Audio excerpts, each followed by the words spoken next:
Vasanth TV ரசிகர்களுக்கு வணக்கம். இன்னைக்கும் நம்மளுடைய தெரிந்து கொள்வோம் நிகழ்ச்சியில தெரியாத பல விஷயங்கள் தான் தெரிஞ்சுக்க போறோம். நம்மளுடைய பாடி பார்த்தோம்னா ஒரு சூப்பரான புரோட்டோடைப் அப்படின்னு சொல்லலாம். ஏன்னா நமக்கு என்னென்ன தேவை அப்படின்றது அந்த பாடிக்கு ரொம்ப நல்லாவே தெரியும். சரி, இப்போ நம்ம ஸ்பைன் அப்படின்னு எடுத்துட்டீங்கன்னா, அந்த முதுகு தண்டு அது நம்ம உடம்ப எப்படி வளைக்கணும், எப்படி வளைக்கக்கூடாது அப்படின்ற எல்லா ரெஸ்ட்ரிக்ஷனோடயே இருக்கும். அப்படி இருந்தோம்னா நமக்கு அது பிரச்சனையும் கிடையாது. அதனால நமக்கு என்ன தேவையோ அது மட்டும் தான் நம்மளுடைய பாடி பண்ணணும்னு வச்சுக்கோங்க.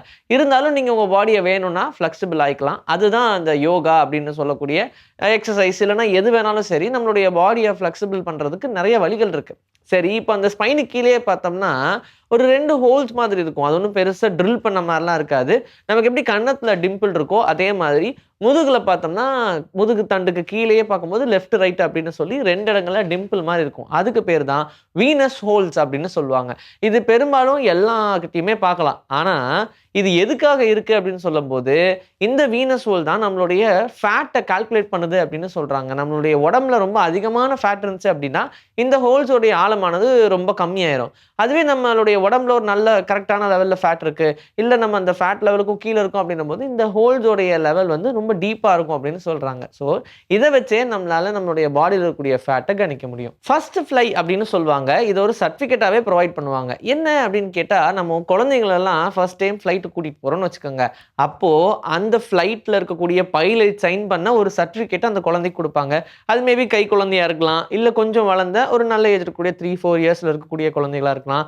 அப்படி யார் அந்த ஃப்ளைட்டுக்கு ஃபர்ஸ்ட் டைம் ஃப்ளை பண்ணாலும், ஃப்ளைட்ல இருக்கக்கூடிய ஏர் ஹோஸ்டஸ் உடைய கையில அந்த பைலட் சைன் பண்ணி அந்த சர்டிபிகேட்ட குடுப்பாங்க. அந்த சர்டிபிகேட்ட வாங்கிக்கலாம். அந்த சர்டிபிகேட்ல அந்த பையனுடைய பேர் இருக்கும்.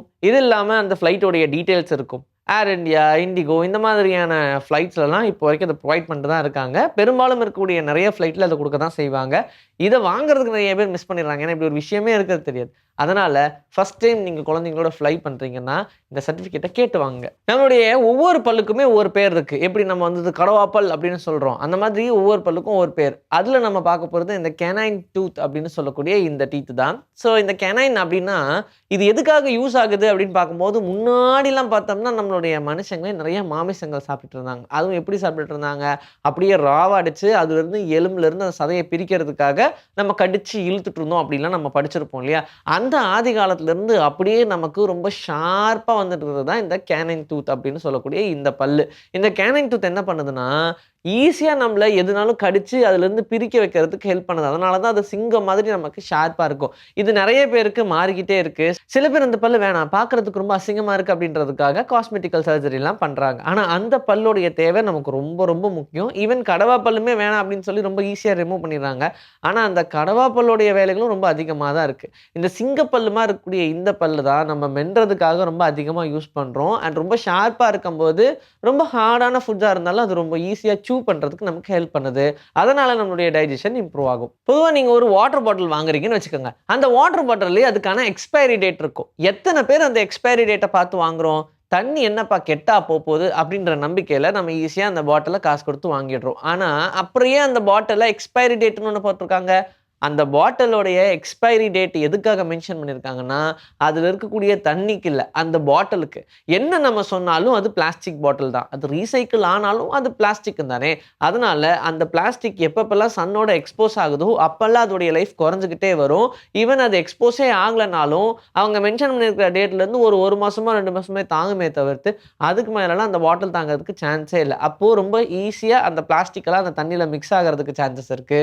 அது ஓரளவுக்கு மட்டும் தான் கண்ட்ரோல் பண்ணும். அதனால தான் ரொம்ப வெயில்ல இருக்கக்கூடிய வாட்டர் பாட்டில்ஸ்லாம் வாங்காதீங்க. கார்ல பிளாஸ்டிக் பாட்டில் வச்சுட்டு போனா அத குடிக்காதீங்க அப்படிலாம் சொல்றாங்க. ஸோ இதுக்கப்புறமா நீங்க வாட்டர் பாட்டில் வாங்குனா கூட ஒரு தடவ எக்ஸ்பைரி டேட் பார்த்து வாங்கிடுங்க. ரொம்ப அதிகமா மூவிங் இருக்கக்கூடிய ஏரியானா, அங்க அந்த பாட்டில் ஸ்டாக்னேட் ஆகறதுக்கு சான்ஸே கிடையாது. ஆள் நடமாட்டமே இல்லாத ஒரு ஏரியாக்கு போய் ஒரு வாட்டர் பாட்டில் வாங்குறீங்கன்னா, நீங்க கண்டிப்பா அதுல இருக்கக்கூடிய எக்ஸ்பைரி டேட்ட பார்க்கணும். நம்ம ஃப்ரிட்ஜ் வாங்கும்போது என்ன பர்ப்பஸ்க்கு வாங்குறோம்? இருக்கிற ஃபுட் எல்லாம் அதுல டம்ப் பண்ணும் அப்படின்றதுக்காக வாங்குறோம். ஏன்னா இப்பல்லாம் யாரும் ரெஃப்ரிஜரேட்டரா பயன்படுத்துறதே கிடையாது. எதுவும் வேஸ்ட் ஆயிறக்கூடாதுன்ற ஒரு வேஸ்ட் டம்பிங் மிஷினா தான் நம்ம பார்க்குறோம். அப்படி இருக்கும்போது, இப்ப ஏஐ பவர் டெக்னாலஜி அப்படின்னு ஃப்ரிட்ஜ்ல இன்ட்ரோடியூஸ் பண்றாங்க. இது என்ன பண்ணும்னா, ஒவ்வொரு ரேக்குக்கும் எவ்வளோ கூலிங் தேவை அப்படின்றது ரொம்ப ஈஸியா சென்ஸ் பண்ணி குடுக்குதாம். இப்போ நீங்க உதாரணத்துக்கு நேத்து அரைச்ச சட்னிய நைட் வைக்கிறீங்கன்னு வச்சுக்கோங்க. அப்போ அது இன்னைக்கு வரைக்கும் கெட்டு போகாம இருக்கிறதுக்கு அதுக்கு எந்த அளவுக்கான கூலிங் கெப்பாசிட்டி வேணுமோ, அத குடுத்து அது கெட்டு போகாம பார்த்துக்குமாம். அதே மாரி தான் ஃப்ரூட்ஸ் அண்ட் வெஜிடபிள்ஸ் வைக்கக்கூடிய ரேக்ல நீங்க நெறைய ஃப்ரூட்ஸ் அண்ட் வெஜிடபிள்ஸ் வைக்கிறீங்கன்னா, அது அழுகி போகாம இருக்கறதுக்கு அதுக்கு எந்த அளவுக்கு கூலிங் தேவையோ அத குடுக்குதாம். இப்போ நம்ம வச்சிருந்த ரெஃப்ரிஜரேட்டர்லாம் எப்படி இருக்கும்னா, 1, 2, 3, 4ன்னு 5 வரைக்கும் 5 மோட்ஸ் இருக்கும். அது ஃப்ரீசருக்கு தனியா இருக்கும். கீழ தனியா இருக்கும். ஸோ நம்ம அத குடுத்து வச்சுட்டு, ஓகே ஓரளவுக்கு தாங்கும் அப்படின்னு நெனச்சுப்போம். ஆனா இதுக்கப்புறம் அந்த பிரச்சனையே கிடையாது. அந்த ஃப்ரிட்ஜே அதுக்கு தேவையான அளவுக்கான கூலிங்க ப்ரொடியூஸ் பண்ணிக்கும். இதனால கரண்ட் செலவும் கம்மியாகுமாம். பார்த்தீங்களா? எங்கெங்கலாம் வேல பாக்குதுன்னு. எல்ஐகே அப்படின்ற ஒரு படம் ரிலீஸ் ஆச்சு. அதுல லவ் இன்சூரன்ஸ் கம்பெனி அப்படின்னு சொல்லுவாங்க.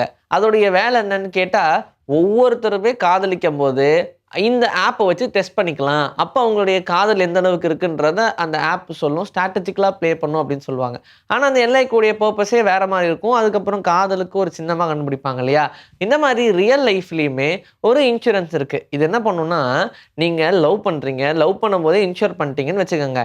நீங்க லவ் பண்ண பொண்ணையோ, லவ் பண்ண பையனையோ கல்யாணம் பண்றீங்கன்னா, ஒரு 5 வருஷம், 10 வருஷம் கழிச்சு, அந்த லாக்கின் பீரியடுக்கு ஏத்த மாதிரி உங்களுக்கு ஒரு ரூ. 10,00,000 வரைக்கும் கல்யாணத்தப்ப குடுக்கறதுக்கு வாய்ப்பு இருக்கு அப்படின்னு சொல்றாங்க.